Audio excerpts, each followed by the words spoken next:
जब अंग्रेज आए और यहाँ उन्होंने देखा तो भारत के बारे में अध्ययन किया, अभ्यास किया, तो उन्होंने लिखा कि भारत तो दुनिया में सबसे बड़ा व्यापार करने वाला, उद्योग चलाने वाला देश है, और भारत के व्यापार और उद्योग की स्थिति का बखान करना हो तो एक ही आंकड़ा आपको देता हूँ।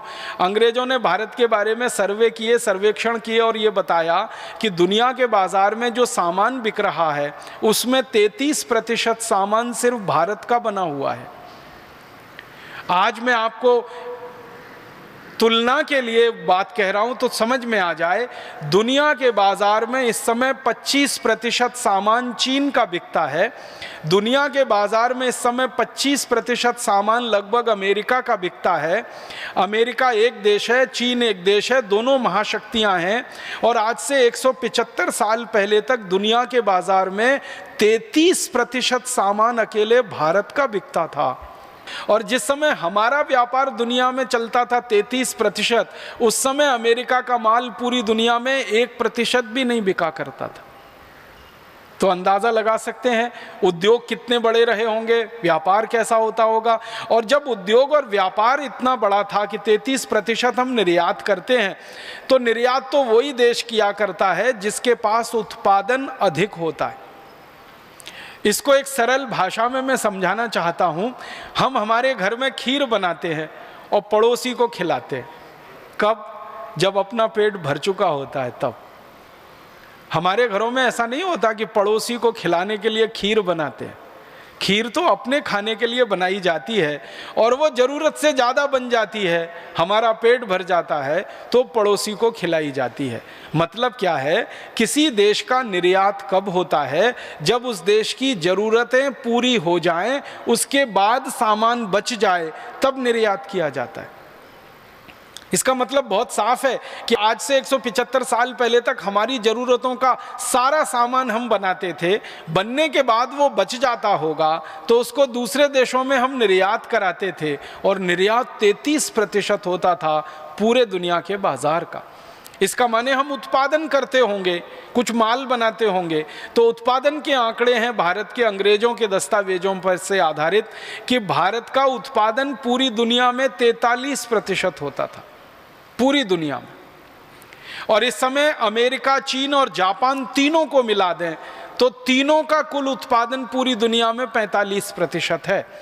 माने 3 देशों के बराबर का उत्पादन भारत में आज से 175 साल पहले तक था।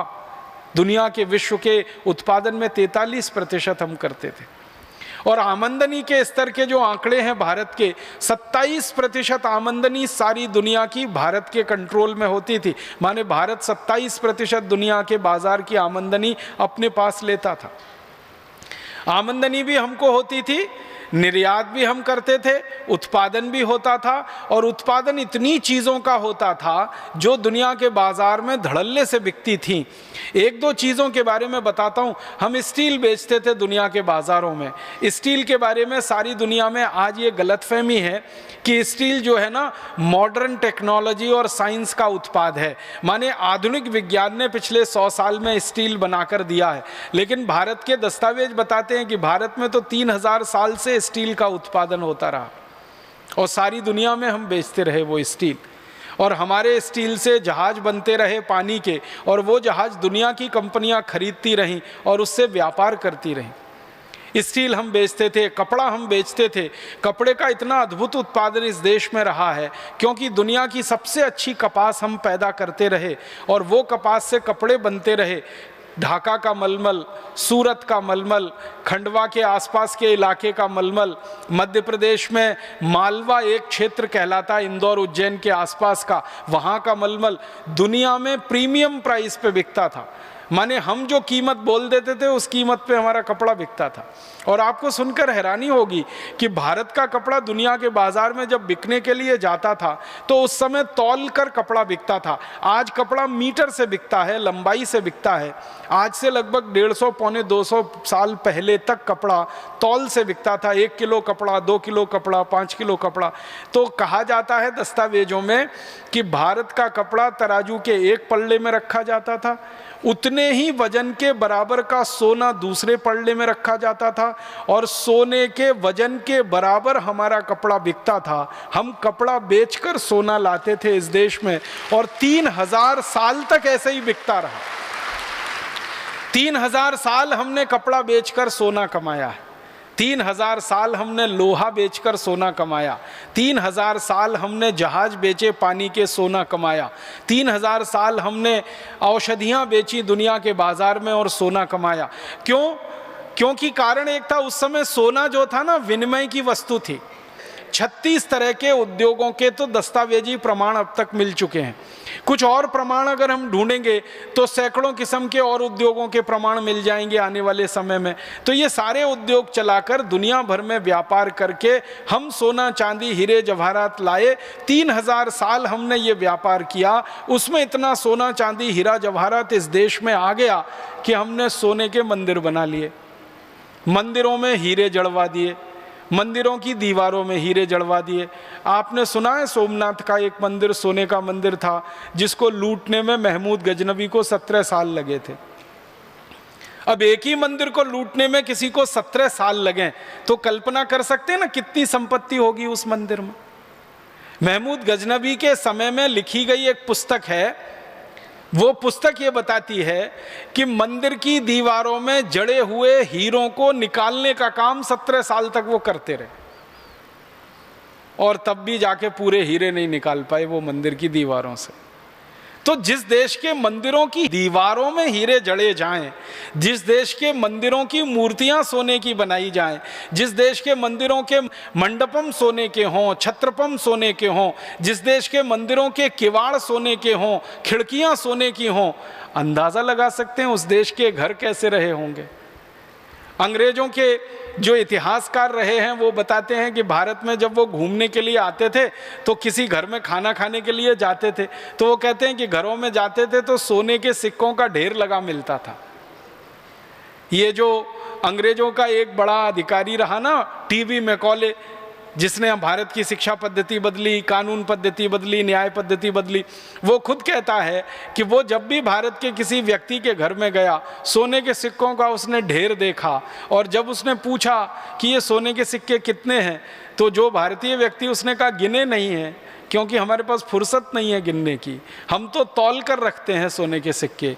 इसलिए सारी दुनिया की नजरें भारत पर टिकी रहीं और इसलिए भारत के बारे में अंग्रेजों ने एक उपमा दी कि ये सोने की चिड़िया है, ये सोने की चिड़िया है। तो ये सोने की चिड़िया मतलब सोने से भरपूर, चांदी हीरे जवाहरात मोती माणिक से भरपूर देश रहा। ऐसा देश था। अगर ऐसा देश था तो संपूर्ण स्वदेशी और स्वावलंबी ही रहा होगा, उसके अलावा ये देश बन नहीं सकता ऐसा। तो उसकी खोज जब हम लोग करते हैं आजकल और आगे भी करते रहेंगे तो पता चल रहा है कि इतना स्वदेशी और स्वावलंबन इस देश में रग रग में भरा हुआ था कि ये देश अद्भुत बना। अब मैं मूल बात पे आ रहा हूं कि भारत का ये जो स्वावलंबन और स्वदेशीपन था ये आया कहां से? तो ये आया हमारी ग्रामीण अर्थव्यवस्था में से। अंग्रेजों के आने के पहले तक भारत की अर्थव्यवस्था को दो हिस्सों में बांटकर अगर हम देखें तो एक थी नगरीय अर्थव्यवस्था और एक थी ग्रामीण अर्थव्यवस्था। जो ग्रामीण अर्थव्यवस्था थी वो मूल में थी और नगर की जो अर्थव्यवस्था थी वो ग्रामीण अर्थव्यवस्था पर आधारित हुआ करती थी। मतलब सीधे शब्दों में कहूं तो गांव हमारे संपूर्ण स्वावलंबी हुआ करते थे और नगर हमारे गांव के ऊपर निर्भर हुआ करते थे। मतलब सीधा सा ये है कि गांव में उत्पादन होता था और नगर में जाकर वो बिका करता था। गांव कैसे हुआ करते थे? जिन अंग्रेज इतिहासकारों ने भारत की ग्रामीण अर्थव्यवस्था पर अध्ययन किया है और जिन अंग्रेज शासकों ने भारत की ग्रामीण अर्थव्यवस्था को तोड़ा है, दोनों के आधार पर मैं बात करता हूं आपसे। कुछ अंग्रेज ऐसे आए जिन्होंने भारत की पूरी ग्रामीण अर्थव्यवस्था को तहस नहस कर दिया, तोड़ दिया। उनमें से एक अंग्रेज था, उसका नाम था डलहौजी, जिसके बारे में मैं बहुत बार कह चुका हूं। ऐसे ही एक अंग्रेज था विलियम वेंटिंग, जिसने भारत की ग्रामीण अर्थव्यवस्था को पूरा तार तार कर दिया। तो जिन अंग्रेजों ने भारत की ग्रामीण अर्थव्यवस्था को तोड़ा, उन्होंने भारत में क्या देखा गांव में, और जिन अंग्रेजों ने भारत की ग्रामीण अर्थव्यवस्था पर अध्ययन और अभ्यास किया इतिहासकार के रूप में, उन्होंने क्या देखा भारत के गांव में, तो वो मैं उनके ही शब्दों में सुनाता हूं। एक अंग्रेज इतिहासकार लिख रहा है भारत के गांव के बारे में। वो ये कह रहा है, भारत के बहुत सारे गांवों में गया, अध्ययन किया, और अध्ययन करने के बाद वो पहला एक वाक्य लिखता है गांव के बारे में कि भारत के गांव में बाहर से सिर्फ एक चीज आती है और वो है नमक। फिर से सुनिएगा, अंग्रेजी में लिखा हुआ कोटेशन है, उसका मैं हिंदी कर रहा हूं। वो ये कह रहा है कि भारत के गांव में बाहर से बस एक ही चीज आती है, वो है नमक, और बाकी सब चीजें गांव से बनकर शहरों में जाती हैं, नगरों में जाती हैं। तो नमक एक ऐसी चीज है जो भारत के गांव में आया करती थी बाहर से, बाकी कोई वस्तु भारत के गांव में नहीं आया करती थी। ऐसा अंग्रेजों के 200 इतिहासकार अपनी किताबों में लिख रहे हैं। कुछ नहीं आता था, सब भारत के गांव में होता था, गेहूं, चना, चावल, दाल, मटर। और एक अंग्रेज इतिहासकार ने तो बड़ी मेहनत की है कि भारत के एक एक गांव में क्या क्या होता था उसकी सूची बनाई है। तो आप हैरान हो जाएंगे, एक एक गांव में 2-2 हजार से ज्यादा वस्तुएं पैदा होती थी। गेहूं, चना, चावल, दाल, मटर, तो ये तो उंगलियों पे गिने जाने वाले नाम है ना। ऐसी 2000 से ज्यादा वस्तुएं भारत के अधिकांश गांवों में पैदा हुआ करती थी। और गांव कितने थे इस देश में? लगभग 7,50,000 के आसपास गांव थे अंग्रेजों के आने के पहले। और इन गांवों में उत्पादन की 2-2 हजार चीजें जब हुआ करती थी, उन्हीं चीजों से हमारे देश में उद्योग चला करते थे। आपको ये बात तो समझ में आती ही होगी, क्योंकि आप में से कई ग्रामीण क्षेत्र के लोग होंगे, कि मूल उत्पादन जो होता है, जिसको आधुनिक अर्थशास्त्र में कहते हैं प्राइमरी प्रोडक्शन, जिससे उद्योग चलते हैं, जैसे कपास का उत्पादन मूल उत्पादन है, उसको आधुनिक भाषा में हम कहते हैं प्राइमरी प्रोडक्ट कपास। जैसे गेहूं का उत्पादन मूल उत्पादन है, उसको कहते हैं प्राइमरी प्रोडक्ट। चने का उत्पादन मूल उत्पादन है। हमारे देश के गांव में मूल उत्पादन होने वाली 2000 से ज्यादा वस्तुएं थी। अब उनका संशोधन और प्रोसेसिंग करके शहरों में सामान जाने के लिए तैयार होता था। तो गांव में उत्पादन का बड़ा भारी तंत्र था। गांव में कपास से लेकर हर तरह की चीज पैदा होती थी। गांव में कपास होती थी, कपास का सूत बनता था, सूत का कपड़ा बनता था, कपड़ा बाजारों में बिकता था, शहर के बाजारों में बिकता था, यूरोप के बाजारों में बिकता था। इसी तरह गांव में रेशम होती थी, रेशम के उत्पादन से सूत बनता था, उस सूत से रेशमी कपड़ा बनता था, वो रेशमी कपड़ा दुनिया भर के बाजारों में बिका करता था। तो गांव की अर्थव्यवस्था को थोड़ा हम अध्ययन करते हैं। मैं इसके विस्तार में नहीं जाना चाहता, संकेत में कह रहा हूं कि हर तरह की चीज गांव में पैदा होती थी। याद रखना आप, 2000 वस्तुएं भारत के गांव में थी, जिनमें 90 खनिज और अनाज का अगर गिनना शुरू करें तो सैकड़ों किस्म के अनाज, और उसके अलावा बनने वाला कपड़ा, बनने वाली रस्सी, बनने वाली सुतली, ये सब गांव में होता था। और ये सारा काम जो गांव में होता रहा, इसको करने के लिए लोग कौन थे? हमारे देश में कारीगर लोग हुआ करते हैं, वो गांव समाज के सबसे अभिन्न अंग थे। भारत की ग्रामीण अर्थव्यवस्था 150 साल पहले तक ऐसी थी कि 18 किस्म के कारीगर सभी गाँव में होते थे।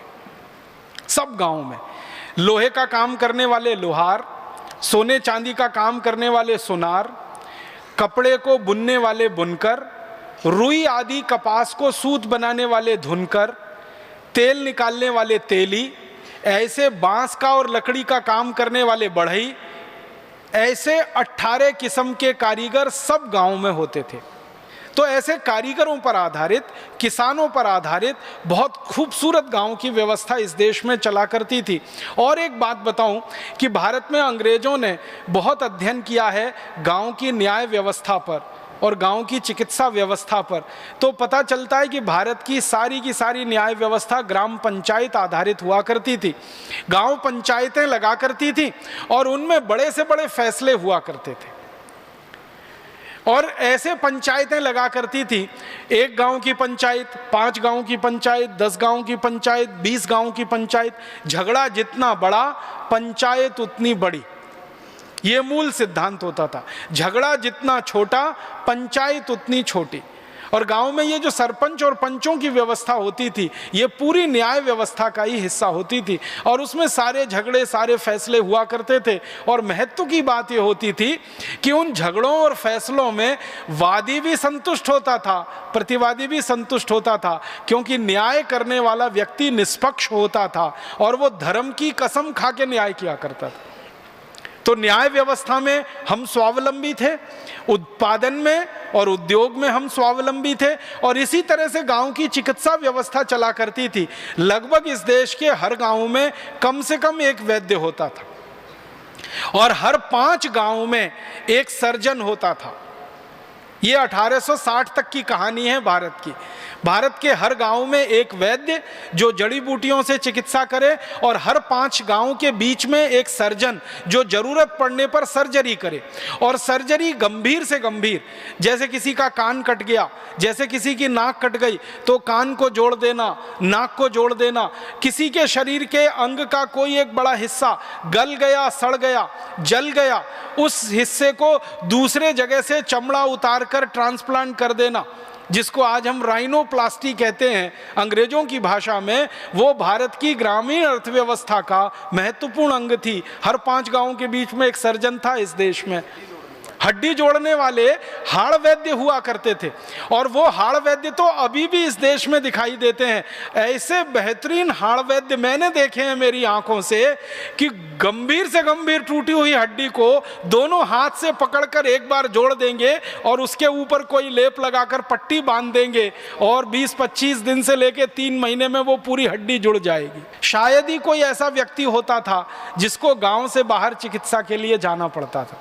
और बच्चों का जन्म कराना हो तो इसके लिए तो भारत में ऐसी अद्भुत व्यवस्था रही है कि हर घर की मां गायनोकोलॉजिस्ट से कम नहीं रही इस देश में। मैंने ऐसी माताओं को देखा है इस देश में, दक्षिण में, उत्तर में, पूरब में, पश्चिम में, कि बच्चे का जन्म इतनी आसानी से करा देती हैं कि कोई अच्छा से अच्छा गायनोकोलॉजिस्ट नहीं करा सकता उस काम। स्त्री रोग विशेषज्ञ जो होते हैं ना, उनको भी तकलीफ आ जाती है। ऐसी माताओं को मैंने देखा अपनी आंखों से बच्चों का प्रसव कराते हुए, और सब घर में लगभग ऐसी माताएं हुआ करती थी। एक घर में न मिले तो पड़ोसी के घर में तो आराम से मिला करती थी। तो बच्चों के जन्म हो या उनके दूसरे बीमारियां हो या बड़े होने पर बीमारियां हो, सब तरह की चिकित्सा व्यवस्था इस देश में थी। और जिन अंग्रेजों ने भारत की चिकित्सा व्यवस्था पर अभ्यास किया, जैसे एक बहुत बड़ा अंग्रेज था डॉक्टर बेंजामिन करके, एक डॉक्टर लैंकेस्टर जिसने शिक्षा और चिकित्सा दोनों पर अभ्यास किया, वो कहते हैं कि भारत की चिकित्सा व्यवस्था देखकर तो हम अभिभूत हैं कि ऐसी सुंदर, इतनी व्यवस्थित सारी चिकित्सा यहाँ चलती है। और अंग्रेजों ने जो सबसे बड़ी विशेषता बताई भारत की चिकित्सा व्यवस्था पर, वो ये कि किसी को एक पैसा भी खर्च नहीं करना पड़ता बड़ी से बड़ी चिकित्सा कराने के लिए, क्योंकि संपूर्ण चिकित्सा निःशुल्क होती है इस देश में। तो आप बोलेंगे फिर वैद्यों का काम कैसे चलता था, सर्जनों का काम कैसे चलता था? उनका भी तो जीवन होता है, रोजी रोटी उनकी भी होती है। तो पता चलता है कि गांव के सब लोग मिलकर वैद्य जी का घर चलाते थे, गांव के सब लोग मिलकर सर्जन का घर चलाते थे, गांव के सब लोग मिलकर हाड़ वैद्य का घर चलाते थे। माने वैद्यों को, चिकित्सकों को अपनी उपजीविका के लिए चिंता नहीं करनी पड़ती थी। जो भी उनके घर आता था कुछ ना कुछ लेके आता था, तो उससे उनकी व्यवस्था चलती थी। बहुत अद्भुत चिकित्सा व्यवस्था रही, और उसका कारण ये था कि हजारों किस्म की जड़ी बूटियां चूंकि इस देश में गांव-गांव में होती रहीं, इसलिए चिकित्सा व्यवस्था स्वावलंबी रही। इसी तरह से शिक्षा व्यवस्था हमारी संपूर्ण स्वावलंबी थी गाँव में। लगभग हर गाँव में एक गुरुकुल था, कोई कोई गाँव में तो 2 गुरुकुल थे, कोई कोई गांव ऐसे हैं जहां 3 गुरुकुल थे, लेकिन कम से कम एक गुरुकुल तो हर गांव में था। और गुरुकुल जब मैं शब्द इस्तेमाल कर रहा हूं तो आज की तुलना में जब आप इसको समझने की कोशिश करें तो 12वीं कक्षा तक का विद्यालय, इसका मतलब था अंग्रेजों के आने के पहले का गुरुकुल। 12वीं कक्षा तक की शिक्षा आज जिस विद्यालय में दी जाती है, जिसको हम हायर सेकेंडरी स्कूल कहते हैं, वैसे इस देश में 7,32,000 से ज़्यादा गुरुकुल थे अंग्रेजों के आने के पहले। गांव लगभग 7.5 लाख थे और गुरुकुल 7,32,000 थे। माने एक आध कोई गांव को छोड़ दिया जाए तो हर गांव में गुरुकुल थे। और गुरुकुल के ऊपर उच्च शिक्षा के लिए, उच्च विद्या के लिए कॉलेज स्तर के केंद्र थे, जिनको आज हम डिग्री कॉलेज कहते हैं और जिनको हम यूनिवर्सिटी कहते हैं। तो डिग्री कॉलेज और यूनिवर्सिटी दोनों मिलाएं तो ऐसे 14,000 केंद्र थे भारत में अंग्रेजों के आने के पहले तक, दक्षिण में, उत्तर में, पूर्व में, पश्चिम में। और जिसको आज हम साक्षरता की दर कहते हैं ना, ये साक्षरता की दर 97% थी पूरे भारत में, जो आज आज़ादी के 60 साल के बाद, 63 साल के बाद सिर्फ 50% है। अंग्रेजों के पहले साक्षरता 97% थी। अद्भुत शिक्षा व्यवस्था थी। एक आध ही गांव में कोई मिलता था जिसको पढ़ना लिखना नहीं आता हो, सबको पढ़ना लिखना आता था। जो अंग्रेज आए हैं इस देश में, वो अपने देश से हमारी तुलना करते हैं इतिहास की किताबों में। कई अंग्रेज कहते हैं कि हमारे देश में तो सबसे पहला स्कूल 1868 में शुरू हुआ लंदन में, लेकिन भारत में तो उससे हज़ारों साल पहले से 7,32,000 से ज़्यादा स्कूल चल रहे हैं। वो कहते हैं हमसे ज़्यादा शिक्षा में भारत ऊंचा। तो शिक्षा में हम स्वावलंबी थे।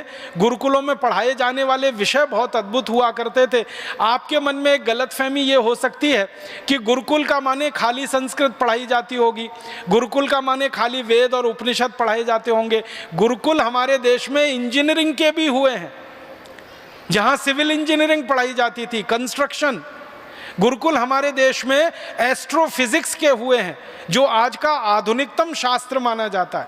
गुरुकुल हमारे यहाँ केमिस्ट्री के हुए हैं, गुरुकुल हमारे यहाँ सर्जरी के हुए हैं, गुरुकुल हमारे यहाँ मेडिसिन के हुए हैं, गुरुकुल हमारे यहाँ मेटलर्जी के हुए। मेटलर्जी जिसको हम धातु विज्ञान कहते हैं, धातु शास्त्र कहते हैं, सारी दुनिया में आधुनिकतम शास्त्रों में ये माना जाता है, उसके हमारे यहाँ सैकड़ों गुरुकुल रहे हैं।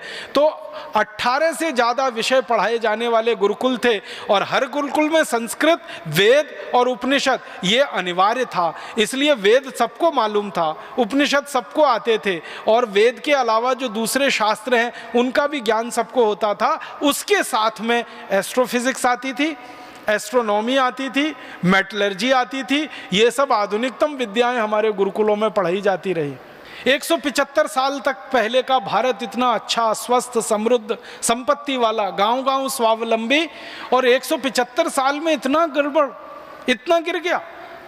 तो उसके गिरावट के पीछे का जो कारण है, वो कारण है अंग्रेजों के बनाए गए कानून और उनकी बनाई गई नीतियां।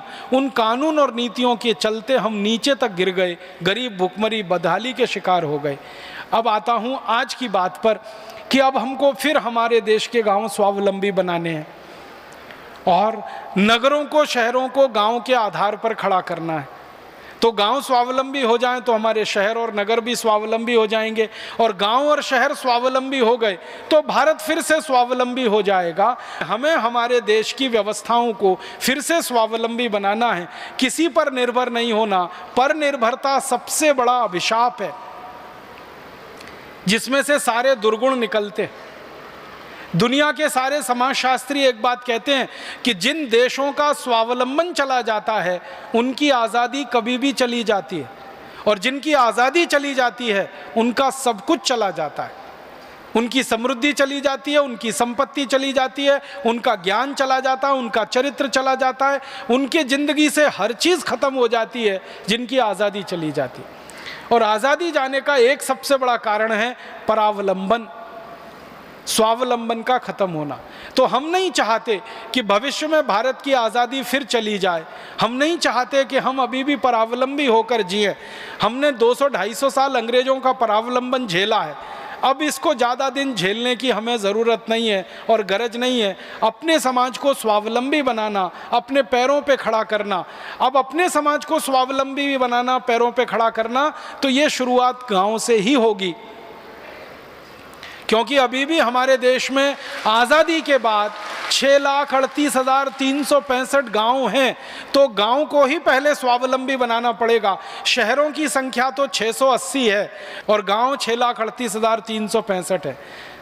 तो 6,38,365 की तुलना में 680 तो बहुत छोटी संख्या है। अगर आप निकालेंगे तो 1% से भी नीचे निकलती है। तो शहर तो स्वावलंबी हो ही जाएंगे क्योंकि बहुत थोड़े हैं। गांव को स्वावलंबी हम बना लें, ये हमें काम करना पड़ेगा। अब आप बोलेंगे जी गांव स्वावलंबी हो, उसके लिए क्या करना पड़ेगा? तो सबसे पहला काम हमें जो करना पड़ेगा कि गांव जिन कानूनों के चलते परावलंबी हुए हैं उन कानूनों को जड़ मूल से खत्म करना पड़ेगा। और ज़्यादा कठोर शब्दों में कहूँ तो इन सब कानूनों को आग लगा देनी पड़ेगी जिन कानूनों ने हमारे गाँव को परावलंबी बनाया।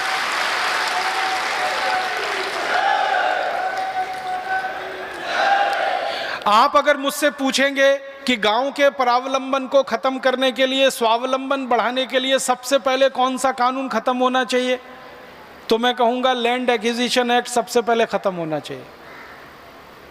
दूसरा कानून जो खत्म होना चाहिए वो इंडियन एडमिनिस्ट्रेटिव एक्ट। तीसरा कानून खत्म होना चाहिए गांव के स्वावलंबन के लिए इंडियन पुलिस एक्ट, जो अंग्रेजों के समय के, आईपीसी, सीआरपीसी, सीपीसी। और मैं बहुत दुख के साथ कहता हूं कि अंग्रेजों के समय के ऐसे 34,735 कानून हैं जिन्होंने हमारे गांव को जकड़ रखा है, पकड़ रखा है, छोड़ते नहीं है वो गांव को स्वावलंबी होने के लिए। तो ये सब कानून हमें खत्म करने पड़ेंगे। यही भावना के साथ परमपिता परमात्मा से प्रार्थना करता हूं कि सारा देश इकट्ठा होकर देश के स्वावलंबन को बढ़ाए, स्वदेशी के मार्ग पर चलकर, और हम इस काम में सफलता पाएं, ऐसी ईश्वर से कामना के साथ आभार। बहुत धन्यवाद।